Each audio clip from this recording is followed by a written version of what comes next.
Hey there, it's Casey Dimon here with TaxSaleAcademy.com. In today's video, we'll be discussing property assessor reports. Now, if you're new to real estate or just to tax sale investing, you need to understand just how valuable these property assessor reports can be to you. So basically, these reports are established by the county government in order to properly value real estate for tax purposes. Now, the values that they assign these properties might be up for debate. They might just be out of date or just wrong. But what we can learn from these reports is that the information contained within them can be very, very valuable to us, and it can save us a tremendous amount of time when it comes to researching tax sale properties. And as you might imagine, when you get to the point of researching tens of thousands of properties every single year, learning how to research property efficiently is a huge part of your tax sale business. Now, what you'll see in this next little clip is you'll see my computer screen, and you'll see just how to access the assessor reports, how to decipher the information, and how to apply this information to your tax sale business. So let's go ahead and cut to that clip. Okay, so obviously the first thing you want to do is figure out the county that you're investing in. Now, different counties will call their assessing departments different names. Different states especially will go by different names. Could be appraiser or a county assessor, county equalization department. It might just be under county treasurer. Whatever it is in your area, figure it out. It's fairly easy for the most part. Just search something like county valuation. So for simplicity's sake, we're going to search Alachua County Appraiser. And that's just a city in north central Florida. It pulled up on Google right here. We'll click on it, and it gives us their website. From here, basically just go straight to property search. If you have a parcel number or an address, you want to search it by something like that. We're going to go to owner name. We're just going to do a brief little example for us here. We'll do something like William Smith, because Bill Smith's a pretty common name. I think somebody's going to pop up for it. Okay, Neesmith works. So on this, it'll basically list a lot of different parcels. What you can do from here is you can take and you can click the parcel number. Click on that. It'll pull up the assessor's report for this property. Now, different counties do it different ways. Sometimes they do it every single year. That's very rare though. Oftentimes what will happen is the assessor's office will send somebody out there every few years just to see if there's any changes to the property. So kind of working top to bottom real quick. Top left, it has the information of the owner. It tells us the tax jurisdiction, the property use right here. Obviously you can figure out very quickly if it's a single family home, if it's commercial, something along those lines. It tells us the area, the subdivision. It also tells us the legal description. Now this legal description should match what you see in the tax deed list. If this does not match it, but the parcel number does match it, something is going wonky with the list, and you need to contact the people that's auctioning the property, whether it's a private auction company or the county themselves. So working our way down, you can see a history of valuations for this particular property. Now, it starts most recent in this particular site, 2016. It works its way back to 2007. We can kind of figure out a few things just looking at these values. What you'll see here, 2007, it says vacant. 2008, it was also vacant. There's number one, it says vacant right here. And number two, there's zero building value.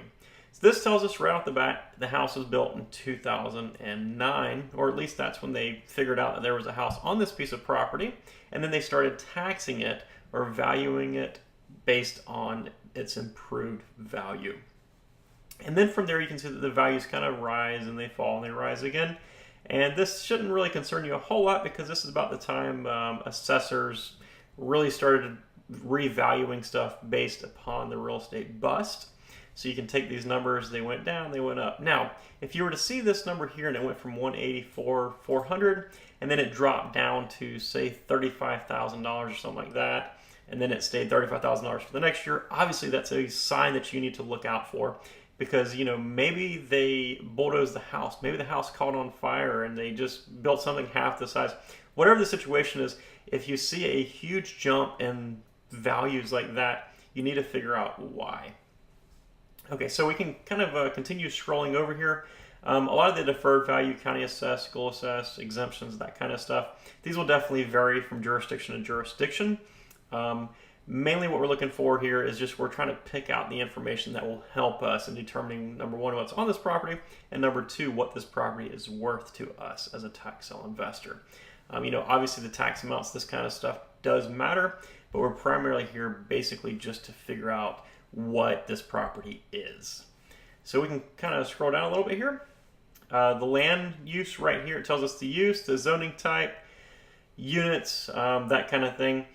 Now, one thing you should need to look out for is if this was zoned single family residential, which is SFR, that's kind of a universal term for single family residential, but you had a shopping center built on it, that might be an issue with the county government. It might be one of those things where you need to kind of call them ahead of time and figure out what's going on with it, because you'd hate to buy it and then they say, listen, you can't use it for the intended use because it is zoned single family residential and it's non-compliant. Because of that situation, your value is going to drop suddenly. So if you ever see any issues with this information as far as the use not matching what is actually on the building, such as a single family home being on a piece of commercial property or vice versa, something like that, that is something that you need to watch out for and just kind of pay close attention to. Now, the zoning type, this will vary from county to county, city to city, and this says RSF1. What this means in this particular city is residential single family 1 unit is allowed. That could also be considered R-1 or R1, or there's a lot of different ways that cities label that particular zoning. But so you usually you have a zoning and you have a land use type, and they should generally match. If they don't, that's when you have issues with the people at the county or the city offices. When you scroll on down, it says actual year built 2008, effective year built 2008. It tells us the building quality, average. Don't go a whole lot off of the building quality, because this is going to vary a large amount from city to city and from county to county. I've seen houses that are brand new, beautiful houses be classified as fair. This is up to the interpretation of whatever the assessor happens to see.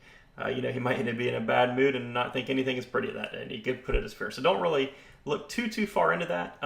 Obviously, give it a little bit of weight, but these can be off. I've seen them off quite a bit. When you scroll down, it says bedrooms, 3 bedrooms, 2.5 baths, and it's a 2-story house. Exterior wall, hardy board. Interior wall is drywall, carpet, hardwood, asphalt, that kind of stuff. It continues on. When it comes to interior stuff, like it says, carpet, hardwood floors, that kind of thing, again, don't give it too much weight, because what can easily happen is that floor could be ruined. They might have put paneling on the walls, and the wife was home and said that she didn't want to allow the inspector inside the house, and she says, I think that the interior walls are drywall. I don't know. So don't really put too much weight on that kind of stuff. It can give you an idea. And that's really all we're trying to get here, is just an idea of what's on the property and kind of get an estimate of the value. Let's continue scrolling down. It tells us about the gable or a hip roof. Looks like it's a combination of both. AC central AC, forced air, electric air. Total square feet, 3,108. Heated square feet is 2,252. So 2,252 square feet is under the air. And the total square feet, which is going to include your porches, your garages, that kind of thing, is 3,108. Now, on the right-hand side over here, what you'll see are some diagrams of what is on the property. You'll see these dimensions. Sometimes they're to scale, sometimes they're not to scale, but it should give you an idea that this is a narrow and long house. It looks like there's some outbuildings down here. So we can continue scrolling down, and what you'll see here is, like, this one says FSP. You can kind of go down, and generally they'll either have a key for you, or like the bottom left down here says finished screen porch. UDG means an unfinished detached garage. A lot of these are universal throughout different property assessor and property appraiser sites, but sometimes they like to use their own little coding. So just kind of pay attention to it, and it'll definitely help you out. The last thing you want to do, though, is just ignore it, because you hate to read this as being heated and cooled, and this as being, a pole barn or something like that. You don't want to flop the two around. So we can kind of scroll on down a little bit, and you'll see that miscellaneous, this will be stuff such as a swimming pool, a hot tub, a gazebo, a driveway, or a walkway in this situation. an outdoor fireplace, anything that's permanently attached to the land that the assessor thinks has value, you will see here. This doesn't mean it's always going to be here, though. There's a good chance that the assessor is going to miss something. And again, you have to remember that these folks assess and appraise a lot of properties every single day. Oftentimes, county offices, especially in this economy, are understaffed and they're overworked. So sometimes it might be as much as a guy doing 20 or 30 of these in a day, and they drive by as they don't really even slow to a stop, say yes, it's the same, nothing's changed, and they move on to something else. So there's a good possibility that they can miss stuff. Again, what we're trying to do here is establish that this is a good investment, what's on this property, and kind of give us an idea. And then, of course, we can tie this into all the other stuff that we can find online as far as GIS and Street View, maybe sending somebody to take a look at it if you're not local, or taking a look at it yourself as a drive-by. This is just one piece of the puzzle. We teach all the pieces in the academy, but this is definitely one piece. Don't rely on this solely, but let this fall into place and let this give you value to where it can give you value. At the very bottom here, before we finish up, it says sales. These numbers here look like 1980, $100. Usually when you see a $1 transaction or a $100 transaction, that's going to be a family member to a family member. It's going to be a divorce settlement. It's going to be a guy that died and passed it on to his children. It's just an arbitrary figure that they use to reflect that there was something changing hands. So when you see $100, that's usually what happens. We can scroll up, see 1985, the property sold, it was vacant, $13,800. 1986, it sold for $15,000. And then in 2004, this person bought it for $55,000, and every single time we can see that it was vacant. So what happens is now, the next time it's sold, of course, unless they bulldoze the house, but the next time it's sold, as long as the house is there, it'll say I for improved, and then it will give the value of that. So obviously we know that 10, 15 years ago the property was worth $55,000 vacant. And you can also take and look at comparable properties, and you can pull up old sales and price history and stuff like this very, very easily using this information. So again, this is a property appraiser's website. What I encourage you to do is, if you're curious about learning more about it, take a look at the property appraiser's websites in your area. Just go on them, look at the properties that you own, look at the properties that relatives or friends own, and kind of get an idea of just comparing this written information, comparing all these numbers and all these letters and all these codes to what you actually see and what you know exists. The more time you spend learning how to operate your business through the property assessor reports, property appraiser reports, and comparing that to what is the actuality of life and what's really out there in the marketplace, the better your tax sale investing business will grow. It's just a matter of getting the experience underneath your belt. So again, I hope this video has helped you. And if you'd like more information, you head on over to the taxsaleacademy.com. We're actually taking this video and we're going to do something similar to it, but it's going to be much, much longer, much thorough, and much more detailed. We're going to go through a number of property appraisers' websites that are out there. And I'm about to upload that in the next couple of days to the Academy.